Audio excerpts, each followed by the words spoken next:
Alright, so I'm in the kitchen today with tea. Basically, this is oxtail. When we were growing up in Jamaica, my mom, when she was gonna make oxtail, she would always use salt beef or pigtail. So growing up you think, oh, without salt beef or pigtail you can't make stew peas. But as I grow up and go along, you realize that stew peas, because I make stew peas without meat already, and it was very nice. So come with me, the first thing that I'm going to do, we need vinegar. Where is the vinegar? I can't find the cover for this. We need vinegar to wash it properly first. You understand? And then lime. Because the oxtail, I bought this from the market yesterday, so obviously I put it in the fridge and it's ready for use today. So come over here and let me show you how I'm gonna have to wash it thoroughly. Warm water. Can you see? Yeah. Basically what I do first, you see what come off it? Look at the state of the water. You understand? So you have to wash your meat thoroughly. You have to, it's a must. There's no way you can buy meat from the market and decide to just cook it. That is a no-no. You see again? Look.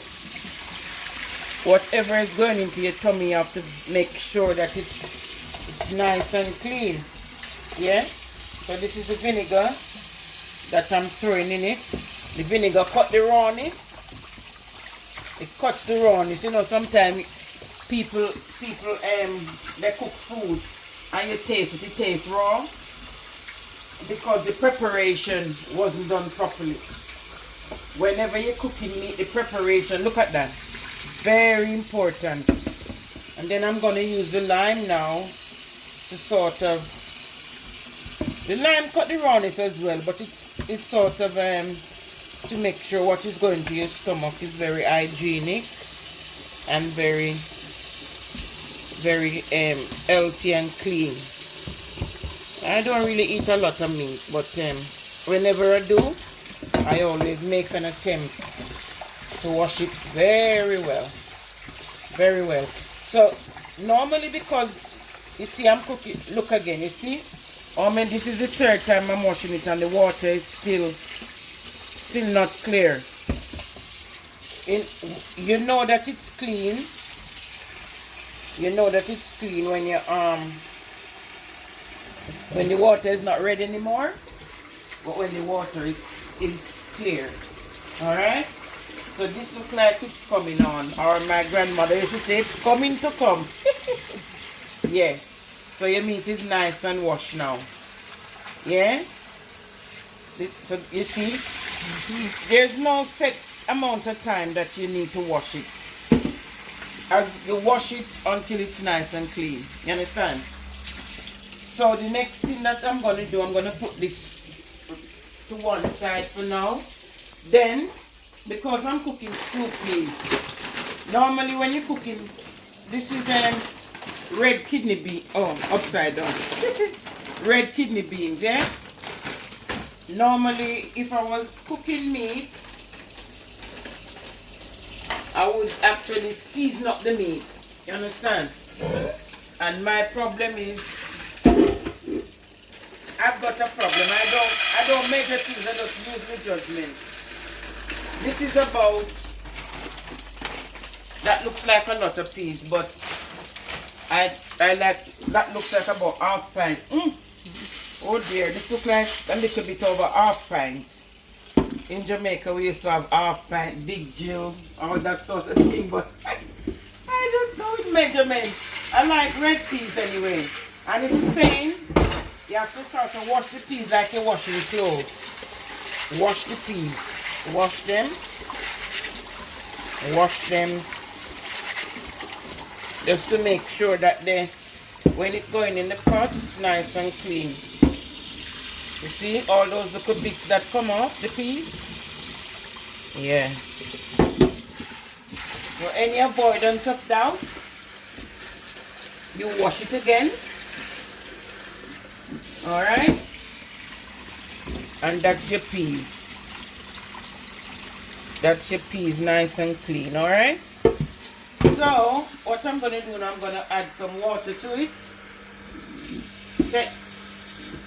When you put the water, it don't have to be a lot because you're actually putting the peas. You're actually putting the peas to boil. Come over this side. I think I need some, hold on, let me get the light. Get some light. Yeah, that's better. Now when you actually put the peas on, like that, then you put your oxtail in, like that. Alright? Stew peas is completely different from rice and peas. So all these ingredients is what I've prepared for the stew peas today. I've got the flour. That's plain flour. It's not my brand anyway, but I didn't do the shopping.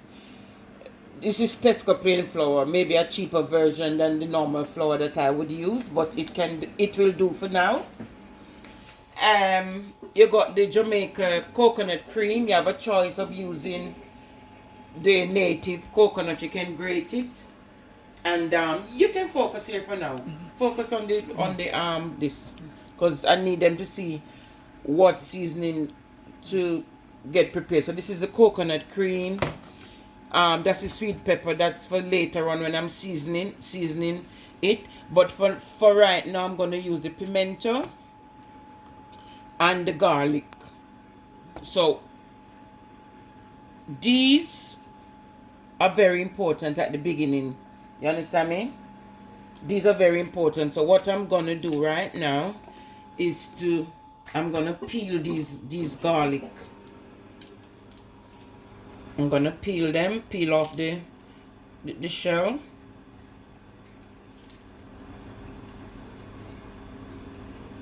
Peel off the shell. That's one. I like garlic. You know, garlic in your food is very essential because garlic is good for your stomach, for all sorts. You can just boil garlic tea and drink it if you've got like pain in your stomach or anything like that. It's a very I take garlic capsules, but that's just like a substitute.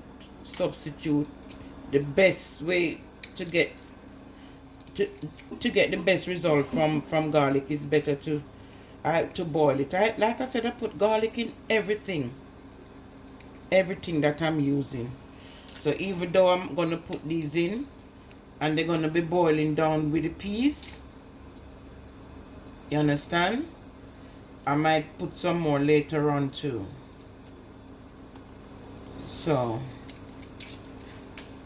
it's just the preparation stage that we are at now. So at least you know when you're cooking stew peas, you got all your ingredients. So you got thyme, and the scallion. But these are for like later on when the peas is cooked, because now I have to leave the peas for about half an hour, 40 minutes to make sure it's nice and soft.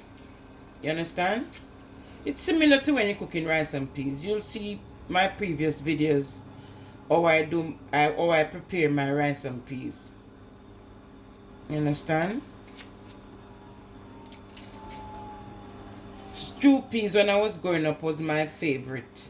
You could always tell that you're gonna get stew peas on a Wednesday because Mom had specific days for specific food. So you know when you're coming home from school, you come home early, do your homework and make sure everywhere is nice and clean, because you don't want to get Mom you don't want to put Mom in a bad mood. Oh my God, I'm just looking for something. I think I need to invest in one of those things that you knock the thing with, because I keep using the end of the bottle to sort of you know, you have to sort of, yeah, I do this. I don't put them in all. I do like that. You understand? and that is for best results. So the garlic give it the flavor. So come over this side. I'm going to be washing these now. Wash them. Follow me. Come with me. Then I'm going to put the garlic in. And then stay right there. Let me grab the pimento.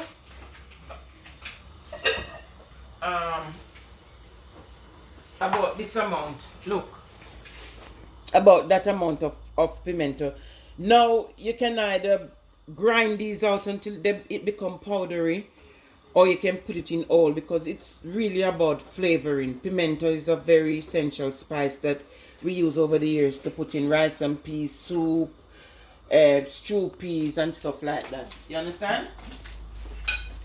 Feel free to ask me any questions as I go along, you know. So would you grate them, or would you put them in half? Or put them in whole? I put them in whole, because notice I've just wash them. And you always wash your always. vegetables. Oh my God. Yes. Washing is essential. Definitely. Every stage of the cooking as you go along, you have to be washing.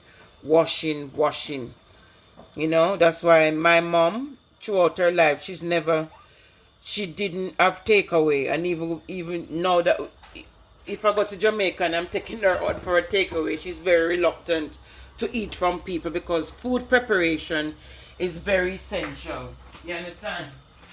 You have to wash, even if you wash the pot the day before and you're going to take the pot out and use it, you have to wash it again. You understand? Wash it again and dry it. Dry the cover, and then I'm going to cover that now. So I'm going to leave that for, like I said, half an hour, 40 minutes.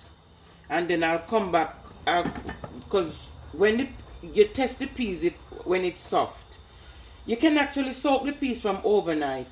That's what I would do. Soak them that's what I normally, my gran told me, soak it for 8 hours or something like that. Yeah, soak because it makes it softer. Because the peas is very hard, so that's the most difficult part of the cooking. So we now have to wait on this until the peas is soft before we can do anything else. So right about now, that's, in fact, let me just wash this spoon. Let me wash this spoon and give it a stir. And then I'll just leave it. To, you understand? It's gonna be nice. It's gonna be very nice. Like I said, Mother Dearest used to cook her stew peas with pigtail and salt beef, but I don't really like pork. I'm not a pork eater, I'm afraid. I'm sorry, I don't eat pork. So I opt for oxtail, which is the tail of the cow. The tail of the big bull cow. And that's really that part for now. So what I'm gonna do in the meantime, the second stage, we're gonna get the flour prepared, and we're gonna call them spinners. It's dumpling, but we call them spinners. Yeah. All right. So far, so good. Great. Okay. Thank you very much.